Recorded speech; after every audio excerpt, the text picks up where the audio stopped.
Hi ಎಲ್ರಿಗೂ ನಮಸ್ತೆ, ಶುಭೋದಯ. ಇವತ್ತು ನಾನು ವೆಯ್ಟ್ ಲಾಸ್ಗೆ ಟಿಪ್ಸ್ ಹೇಳ್ತಾ ಇದ್ದೀನಿ. ಸೊ ಡೇ 1 ಸ್ಟಾರ್ಟ್ ಮಾಡೋಣ.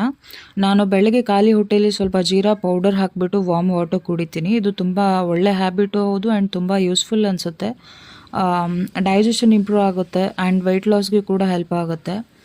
And for breakfast it's a good idea to have a oatmeal. ಬ್ರೇಕ್ಫಾಸ್ಟಲ್ಲಿ ಓಟ್ ಮೀಲ್ ತೊಗೊಂಡ್ರೆ ಮಾತ್ರ ತುಂಬ ಒಳ್ಳೆಯದು. ಹೆಲ್ದಿ ಆಗಿರುತ್ತೆ, ತುಂಬ ಲೈಟ್ ಕೂಡ. ಹಾಗೆಯೇ ಫುಲ್ ಆಗಿರೋ ಫೀಲಿಂಗ್ ಬರುತ್ತೆ ತಿಂದ ತಕ್ಷಣ.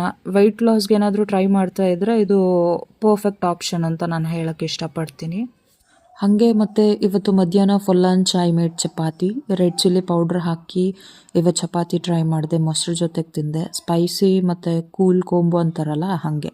ಟೇಸ್ಟ್ ಮಾತ್ರ ಸಖತ್ತಾಗಿತ್ತು. ಲೈಟ್ ಫುಡ್ ಮಾತ್ರ ಆ್ಯಂಡ್ ಡೈಜೆಷನಿಗೆ ಚೆನ್ನಾಗಿದೆ. ನೀವು ಕೂಡ ಒಂದು ಸಾರಿ ಟ್ರೈ ಮಾಡಿ. ಸಖತ್ ಸ್ಪೈಸಿಯಾಗಿ ಕೂಡ ಇರುತ್ತೆ, ಟೇಸ್ಟ್ ಇರುತ್ತೆ.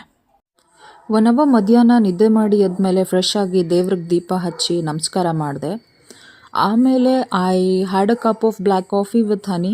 Since black coffee caffeine contain ಮಾಡೋದ್ರಿಂದ it can help with weight loss. ಅದರಲ್ಲೂ ಸಂಜೆ ಮಳೆ ಬೇರೆ ಬರ್ತಾಯಿತ್ತು ಜಿಟಿಯಾಗಿ. ಬ್ಲ್ಯಾಕ್ ಕಾಫಿ ಬಿಸಿಯಾದ ಕಾಫಿ ಕುಡಿಯೋಕ್ಕೆ ತುಂಬ ಹಿತವಾಗಿತ್ತು. ಆ್ಯಂಡ್ ಮಧ್ಯಾಹ್ನ ಒಂದೇ ಒಂದು ಚಪಾತಿ ತಿಂದಿದ್ದೆ, ಸೊ ಸಂಜೆ ಬೇಗ ಹಶ್ವಾಗ್ಬಿಡ್ತು. So instead of going for oily or junk snacks, I chose to eat a pomegranate.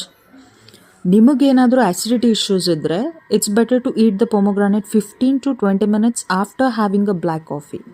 ಓಕೆನಾ? ಇಲ್ದಿದ್ರೆ ಆ್ಯಸಿಡಿಟಿ ಪ್ರಾಬ್ಲಮ್ ಆಗುತ್ತೆ. ಫೈನಲಿ ಇವತ್ತು ಸಂಜೆ ಡಿನ್ನರ್ಗೆ ಅವಲಕ್ಕಿ ಮಾಡಿಕೊಂಡೆ. ಲೈಟಾಗಿ ತಿಂದರೆ ನೆಮ್ಮದಿಯಾಗಿ ನಿದ್ದೆ ಮಾಡ್ಬೋದು ಅಂತ. ಆ್ಯಂಡ್ ಹೋಪ್ ನಿಮಗೆ ಈ ವ್ಲಾಗ್ ಇಷ್ಟ ಆಗಿದೆ ಅಂದ್ಕೋತೀನಿ. ಎಲ್ರಿಗೂ ಶುಭರಾತ್ರಿ. Thanks for watching.